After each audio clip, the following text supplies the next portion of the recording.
ഇന്ന് തന്നെ സബ്സ്ക്രൈബ് ചെയ്യൂ, നിങ്ങളുടെ പ്രിയപ്പെട്ട ഷോസ് കാണൂ. അത് കണ്ട് ഏങ്ങി ഏങ്ങിയാവും നിങ്ങൾ ചത്ത് മലച്ച് കിടക്കുന്നത്.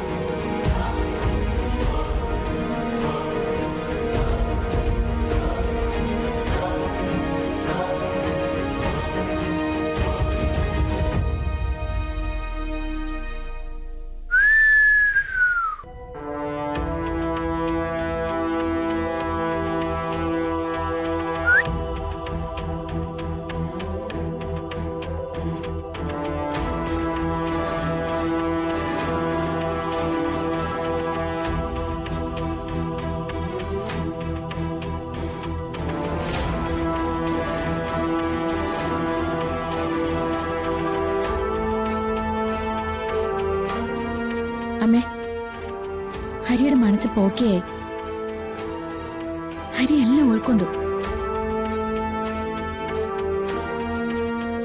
അമ്മയ്ക്കറിയോ, നാളുകളായിട്ട് ഹരി ഒരു വരി കവിത പോലും എഴുതിയിട്ടില്ല. ഇപ്പോ ഹരി മുറിയിലിരുന്ന് എഴുതുക. അവന്റെ മരണക്കുറിപ്പോ? ഇപ്പൊ അത് കേട്ടാലും നിനക്ക് സന്തോഷമാണല്ലോ. അമ്മേ, കണ്ണും കാതും തുറന്നു പിടിച്ച് ലോകം കാണണമെന്ന് പലവട്ടം ഞാൻ നിന്നോട് പറഞ്ഞിട്ടുണ്ട്. ചിരിച്ചു കാണിക്കുന്നവരൊന്നും നല്ലവരല്ല. തിളങ്ങുന്നതൊന്നും ഒന്നുമല്ല. പക്ഷെ നീ നിന്റെ മനസ്സിന്റെ വാതിൽ കൊട്ടിയടച്ചിരിക്കാം. അതിലിനി ഞാൻ പറയുന്നതല്ല, മറ്റാര് പറയുന്നതും കയറില്ല.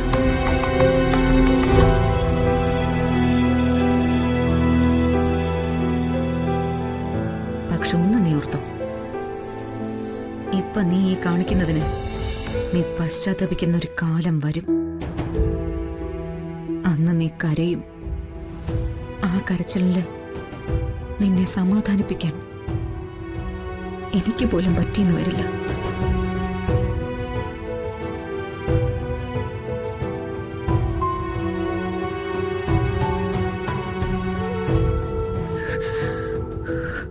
ഒരർത്ഥത്തിൽ എല്ലാവരെയും ബലി കൊടുക്കുന്നത് ഇപ്പൊ നീയാണ്.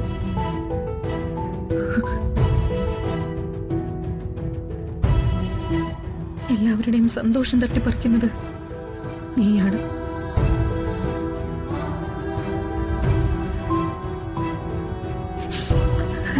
നീയൊന്ന് മാറി ചിന്തിച്ചില്ലെങ്കിൽ ഇവിടെ പിന്നെ ആർക്കും ജീവിതം ഉണ്ടാവില്ല.